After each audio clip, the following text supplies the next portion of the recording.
ট্রলারে চেপে মাছ ধরতে গিয়েছিলেন, কিন্তু বাড়ি ফেরা হলো না।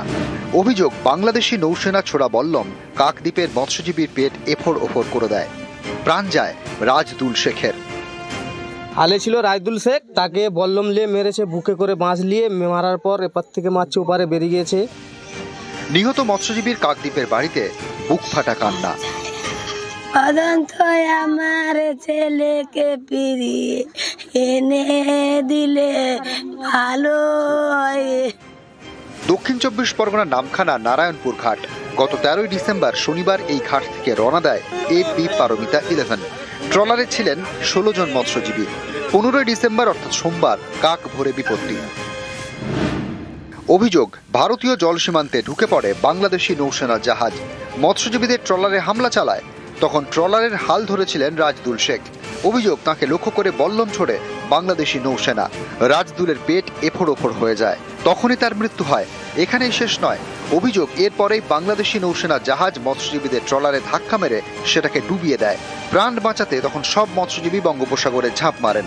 এরপরই সীমান্তের ওপারে চলে যায় বাংলাদেশি নৌসেনা জাহাজ। কাছেই মাছ ধরছিল নামখানার আরেকটি ট্রলার। সেই ট্রলারের মৎস্যজীবীরা উদ্ধারে নামেন। তোলা হয় 11 জনকে। নিহত রাজদুল এবং আরও 4 জনের তারা খোঁজ পাননি। হালে ছিল রাজদুল শেখ, তাকে বল্লম নিয়ে মেরেছে, বুকে করে বাঁশ নিয়ে মারার পর এপার থেকে মাছ ওপারে বেরিয়ে গিয়েছে। সঙ্গে সঙ্গে ট্রলারটা কি করলো, লেবি চেলিয়ে এরকম পাল্টি দিয়েছিল। ইন্ডিয়ান কোস্ট গার্ড যদি ওদের ট্রলার ধরে, ওদেরকে তো এরকম ডুবিয়ে মারধর করে তো কিরকম কিছু করে না, ক্ষতিগ্রস্ত করে না। তাহলে ওদের বাংলার লেবি এসে কিছুর জন্য আমাদের ট্রলারকে, হ্যাঁ তারা গিয়েছে, তারপরেও যদি ওপারে যায় তো ধরে নিয়ে যাবে। তাহলে তাকে এরকম মারধর করা হবে, অত্যাচার করা হবে তার উপর দিয়ে, তো মেরে ফেলা হলো। তো তাহলে আর কি হলো ওটা? উদ্ধার করা মৎস্যজীবীদের মঙ্গলবার ভোর রাতে নামখানায় ফেরানো হয়। নিয়ে যাওয়া হয় হাসপাতালে। 16 জন ছিলাম, 11 জন দেখি ভাসতিছে আর 5 জন নিখোঁজ। ধাক্কা মেরে সঙ্গে সঙ্গে কি করলো, চালিয়ে ঘুরিয়ে আবার চলে গেল রিটার্ন, ধাক্কা মেরে দিয়ে। রঘুপতি একটা ট্রলার বলে এসে আমাদেরকে উদ্ধার করলো। আমাদেরকে ইন্ডিয়ান কোস্ট গার্ড যেরকম সিস্টেম বললো যে 12 ওপাশে না যেতে, তাহলে সেই হিসেব মতন তো আমাদের ইন্ডিয়ান সীমান্তে এসছে। Light fight full of. আমরা যেরকম একটা সিস্টেম জানি, ওরা কোনো রকম একটা সিগন্যাল দেয়, কোনো একটা বার্তা দেওয়ার চেষ্টা করে, সেরকম কিচ্ছু দেয়নি। আমরা নদীতে ভাসছিলাম, আমাদেরকে রঘুপতি নামের একটা ট্রলার আমাদেরকে রিসিভ করে নেয়। আপাতত আমরা 11 জন এসেছি মাঝি সঙ্গে। দক্ষিণ 24 পরগনা থেকে বিশ্বজিৎ হালদার, নিউজ 18 বাংলা। 20 বছর পর পাকা রাস্তা। হাওড়ার চকপাড়া আনন্দনগর পঞ্চায়েতে পাকা রাস্তা তৈরি হচ্ছে। 2 কিলোমিটার পাকা রাস্তা হাওড়া জেলা পরিষদের উদ্যোগে পাকা রাস্তা তৈরি হচ্ছে। আমাদের সঙ্গে দেবাশিস রয়েছে। দেবাশিস, বলে কত মানুষ উপকৃত হবেন? দেখো, প্রায় কয়েক হাজার মানুষ, দুটি অঞ্চল, একটি বর্মা কলোনি এবং একটি কোলবাড়ি পশ্চিম পাড়া, এই দুটি অঞ্চলের কয়েক হাজার মানুষ তারা কিন্তু উপকৃত হবে। দীর্ঘদিন ধরে সেখানে নবজীবন শুরু হলেও তারা কিন্তু সেভাবে পাকা রাস্তা বা ভালো নিকাশি ব্যবস্থা কোনোদিনই পায়নি।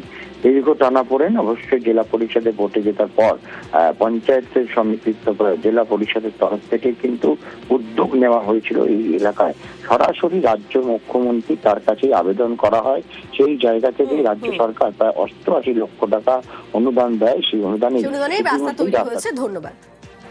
এখন রাস্তাটা হলে আমাদের অনেক উপকার হবে, খুব খুশি আমরা। এখন এটা হবে শুনে মানে খুব ভালো লাগছে। হ্যাঁ হ্যাঁ হ্যাঁ হ্যাঁ, খুব অনেক ভালো হয়ে গেলে খুব আনন্দ। 20 বছর পর পথশ্রী প্রকল্পে পাকা রাস্তা। খড়িবাড়ির ভারত নেপাল সীমান্তে রাস্তা সংস্কার। আমাদের সঙ্গে রয়েছেন প্রতিনিধি বিশ্বজিৎ মিশ্র। বিশ্বজিৎ, 20 বছর পর রাস্তা পাচ্ছেন বাসিন্দারা, কি বলছেন তারা?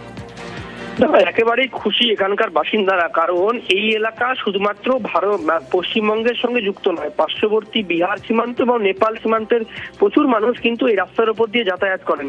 কাজেই 20 বছর ধরে বেহাল অবস্থায় ছিল যাতায়াত, আর এই যাতায়াত কার্যত এবার স্বস্তি হচ্ছে পথশ্রী প্রকল্পের মাধ্যমে, এবং তার কাজও কিন্তু শুরু হয়ে গিয়েছে। আগামী 3 মাসের মধ্যে এই প্রকল্পের কাজ অর্থাৎ 2.5 কিলোমিটার কাজের কাজ কিন্তু শেষ হবে বলে মনে করছে ঠিকাদারি এজেন্সি, এবং তার কাজও কিন্তু ইতিমধ্যে তৈরি করা হয়েছে।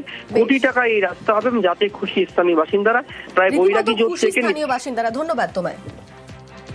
খুব খারাপ ছিল রাস্তাটা, খুব কষ্ট করতাম। এখন রাস্তার কাজ শুরু হয়ে গেল, খুব আনন্দিত আমরা। অনেক মানুষের অসুবিধা হচ্ছে, নেপাল যাওয়ার লোক যতগুলা এই দিক দিয়ে যায় সেগুলো এখন ঘুরে যেতে হচ্ছে ওদের। হ্যাঁ, অনেকটা সুবিধা হয়ে গেল। আপনারা খুশি?